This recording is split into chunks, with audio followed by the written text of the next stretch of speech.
This Fleet Equipment Unscripted interview is presented by Hendrickson, a leading manufacturer of heavy-duty suspension systems and components to the global commercial transportation industry. Visit hendrickson-intl.com to learn more.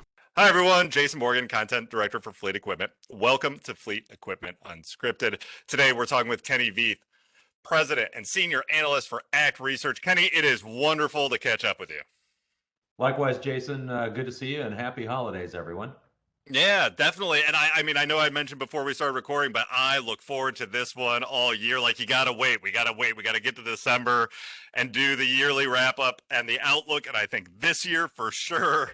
Okay, we'll just start because I don't even know where we're going with this here in 21. We thought 20 was wild, but 21, for you, looking at it from a market standpoint, what were the biggest surprises and things you had to wrap your head around as the year went on? So, one of those things that we continue to wrap our heads around, and I think, the story of the year, if you, wanted to, put it in one word, it's semiconductors. Yeah. We came into this year with extremely hot demand. You typically expect, there's a lag between truckers ordering trucks and the supply chain being able to respond. And this year, demand, or excuse me, I should say supply, flatlined throughout the year. So the challenge, and just as an example, looking to 2022, 6 months ago, our expectation for next year was 360,000 trucks being produced. So demand for 360,000 trucks is still there. Right. The problem is, for us, and the thing we just continue to wrestle with is when is the supply chain going to be able to engage? When are things going to unlimber? Right. And something I've been dying to talk to you about, because I just have a feeling about it. I don't understand it. This is in your wheelhouse, but we've got tons and tons of demand. We have very little supply, to the chagrin of pretty much everyone, right? I mean, everyone would love to have more supply at this point, but there's no waning of demand. There's no end in sight of the supply issues. Like, what happens? Something has to give, right? I mean, what do we just keep doing this forever? What happens? So eventually things work out. The supply chains aren't going to remain broken forever, though. With the new Omicron variant of COVID, Right. we think back to last year when Delta first came out in cropped up in India.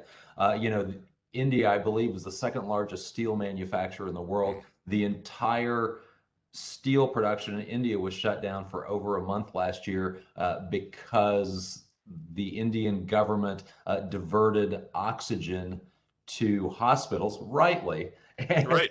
one of those things you need to make steel is oxygen. And then this fall it was Vietnam and Malaysia, having shutdowns and dealing with the Delta variant there, and that's where a lot of automotive subcomponents get assembled. So this is we have complex interrelated global supply chains, and sadly, a lot of the world hasn't had a chance to get vaccinated yet. Right. And what's amazing to me, looking back on it now, and I mean, we'll stay on both sides, that pandemic was horrible. Lots of terrible things that came from it, and I remember that week when we were shutting down large portions of the economy. Manufacturing was shutting down, right? Trucking remained because people still needed stuff. And the year kind of hummed along a little, from the trucking standpoint. We saw a dip, and then we had all sorts of W's and V's and T's and Z's and whatever other letter people wanted to throw about at the recovery.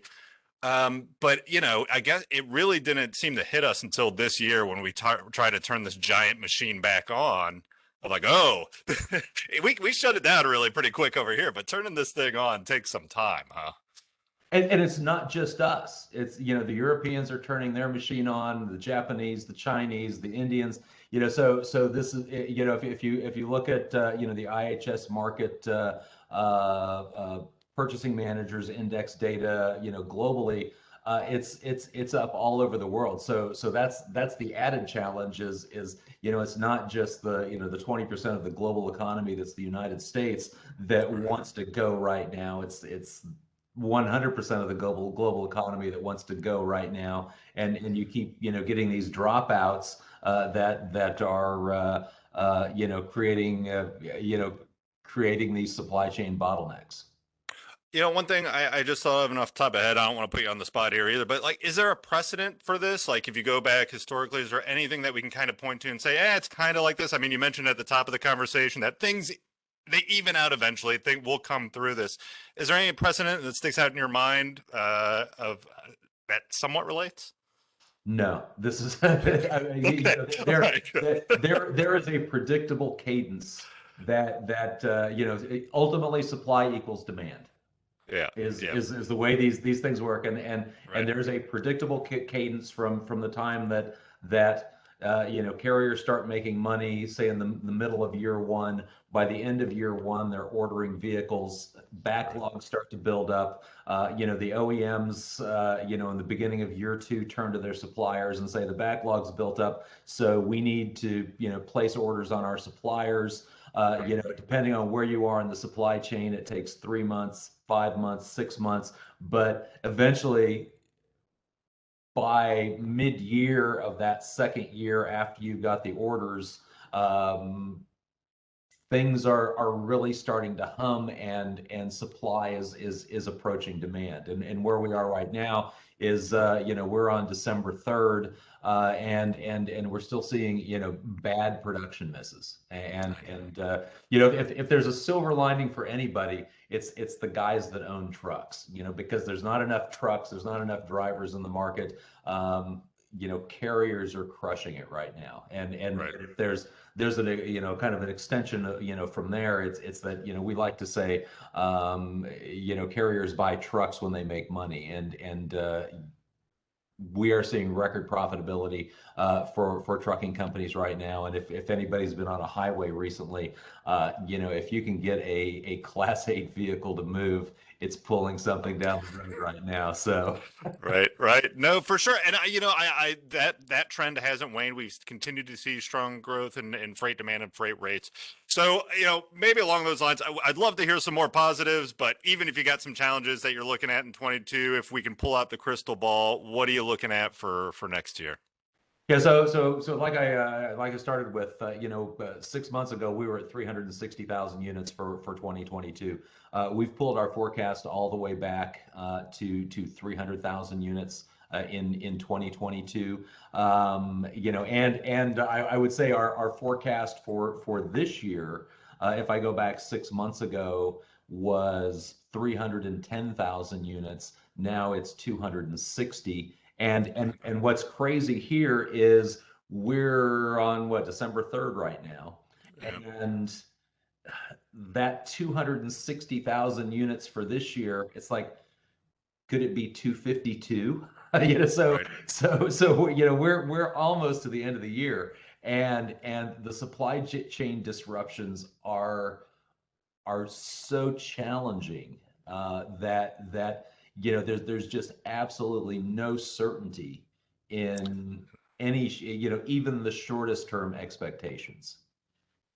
No, and I mean, what's amazing then is it's coming at such a massive change in the industry, right? We got electric trucks that are actually rolling in the applications. I know, OEMs have spent many years and investments there. I know they want to get those off the ground.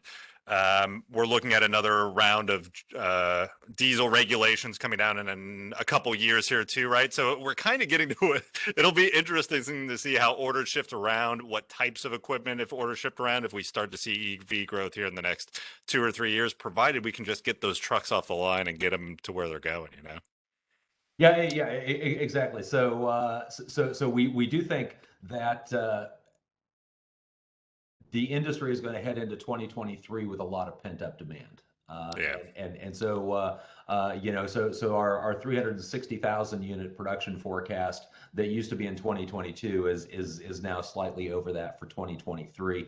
So we have pent-up demand coming into that year, and I think there's a strong economic foundation Consumers are extremely well positioned. We've got pent up demand in manufacturing. So I just read an article about Austin, Texas can't build enough houses fast enough for everybody that's moving to Austin. So the economy, barring caveats, as we like to say, the economy should be delivering the freight through 2022 and teeing up 23. As you mentioned, we've got not only pent up demand coming into 23, but in 2024 we've got the CARB emissions mandate, and I think there's 5 other states right now that are going with CARB in 24. So we come out of the back of 23. We start with pent up demand, and we come out of the back with a pre-buy.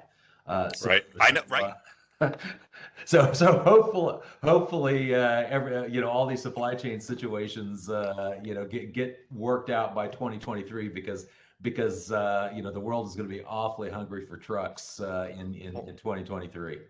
No kidding. And holy, but just as an aside, even here in Northeast Ohio, I think they put the sold sign up with the house on the market sign just at the same time. Like it just goes at the same time. I don't know how these people are doing it. If I could move my house, I would, but holy moly, we see, even down our street, trucks pulling up almost, regularly, people moving in and things happening. So very cool to see. Kenny, always great talking with you. I could not have imagined that this would be the position of conversation we would be having now at this time last year. So I can't wait to see where we end up the next time we connect and catch up. Look forward to it, Jason. Thank you. And again, happy holidays, everyone.